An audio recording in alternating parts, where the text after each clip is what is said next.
ಈ ಸಲ ನಮ್ಮ ಬಿಗ್ ಬಾಸ್ ವಿನ್ನರ್ ಗಿಲ್ಲಿಗೆ ನಿಮ್ಮ ವೋಟ್ ಮಾಡಿ ಗಿಲ್ಲಿನ ಗೆಲ್ಲಿಸಿ.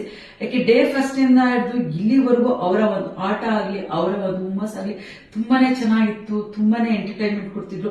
ನಾವೇನೇ ಒಂದು ಬೇಜಾರಿಂದ ಕುತ್ಕೊಂಡ್ರು ಆ ಗಿಲ್ಲಿ ಮುಖ ನೋಡಿದಾಗ ಅವ್ರು ಹೇಳೋ ಒಂದು ಡೈಲಾಗ್ ಆಗ್ಲಿ, ಅವ್ರು ಹೇಳೋ ಒಂದು ಮಾತಾಗ್ಲಿ ನಮ್ಗೆ ತುಂಬಾನೇ ಖುಷಿ ಕೊಡ್ತಿತ್ತು. ನಾನಂತೂ ಗಿಲ್ಲಿಗೆ ವೋಟ್ ಮಾಡಿದ್ದೀನಿ. ನೀವು ಕೂಡ ಗಿಲ್ಲಿಗೆ ವೋಟ್ ಮಾಡಿ. ಯಾಕೆ ಹಳ್ಳಿ ಪ್ರತಿಭೆನ ಬೆಳೆಸಿ, ಹಳ್ಳಿ ಪ್ರತಿಭೆಗೆ ಒಂದು ಅವಕಾಶ ಕೊಡಿ ಅಂತ ಕೇಳ್ಕೊಂತೀನಿ. ಯಾರೆಲ್ಲ ನಿಮ್ಮ ಒಂದು ಓಟು ಆಗ್ಲಿ, ನಿಮ್ಮ ಒಂದು ಕಮೆಂಟ್ ಸೆಕ್ಷನ್ ಅಲ್ಲಿ ಜಾಸ್ತಿ ಲೈಕ್ಸ್ ಬಂದಿರುತ್ತೆ, ನನ್ನ ಒಂದು ಪೇಜ್ ನ ಫಾಲೋ ಮಾಡ್ಕೊಂಡಿರ್ತೀರ, ಅವ್ರಿಗೆ ನಾನು ಈ ಗಿಲ್ಲಿ ವಿನ್ ಆಗೋದಕ್ಕೋಸ್ಕರ ಈ ಒಂದು ವೇಟ್ ಲಾಸ್ ಪೌಡರ್ ನ ಉಚಿತವಾಗಿ ಕೊಡ್ತಾ ಇದ್ದೀನಿ, ಫ್ರೀಯಾಗಿ ಕೊಡ್ತಾ ಇದ್ದೀನಿ. ಯಾವುದೇ ತರ ಹಣ ಇಲ್ಲ, ಈ ಒಂದು ಅವೇ ಪ್ರಾಡಕ್ಟ್ ನ ನಿಮ್ ಮುಂದೆ ಕೊಡ್ತಾ ಇದ್ದೀನಿ.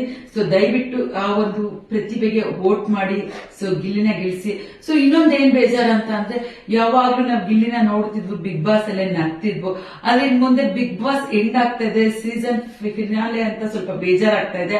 ಆದ್ರೂ ಹಳ್ಳಿ ಪ್ರತಿಭೆಗೆ ಒಂದು ಒಳ್ಳೆ ನಿಮ್ಮ ಒಂದು ಉಡುಗೊರೆ, ಒಂದು ಪ್ರೀತಿನ ತೋರಿಸಿ ಹಳ್ಳಿ ಪ್ರತಿಭೆನ ಮುಂದೆ ಬರೋದಕ್ಕೆ ಅವಕಾಶ ಮಾಡಿಕೊಡಿ. ಅವರ ಒಂದು ಪ್ರತಿಭೆ ಇನ್ನೂ ಅದ್ದೂರಿಯಾಗಿ ಬೆಳೀಲಿ, ತುಂಬಾ ಒಂದು ದೊಡ್ಡ ಸ್ಥಾನಕ್ಕೆ ಬೆಳೀಲಿ ಅಂತ ನೀವು ಕೂಡ ಹಾರೈಸಿ. ಸೊ ನಮ್ಮ ಒಂದು ಪುಷ್ಪ ಬ್ಯೂಟಿ ಟಿಪ್ಸ್ ಕಡೆಯಿಂದ ಈ ಒಂದು ಅವೇ ಪ್ರಾಡಕ್ಟ್ ನ ನೀವು ಫ್ರೀಯಾಗಿ ತಗೋಬಹುದು.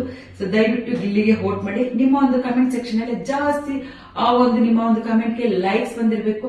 ಆ ಒಂದು ಕಮೆಂಟ್ ಜಾಸ್ತಿ ಜನ ಲೈಕ್ ಮಾಡಿರ್ಬೇಕು, ವೋಟ್ ಮಾಡಿರ್ಬೇಕು. ಹಾಗೆ ದಯವಿಟ್ಟು ಬಿಗ್ ಬಾಸ್ ವೋಟಿಂಗ್ ಪೇಜ್ ಅಲ್ಲಿ ಹೋಗಿ ಗಿಲ್ಲಿಗೆ ವೋಟ್ ಮಾಡೋದು ಮಾತ್ರ ಯಾರು ಮರಿಬೇಡಿ.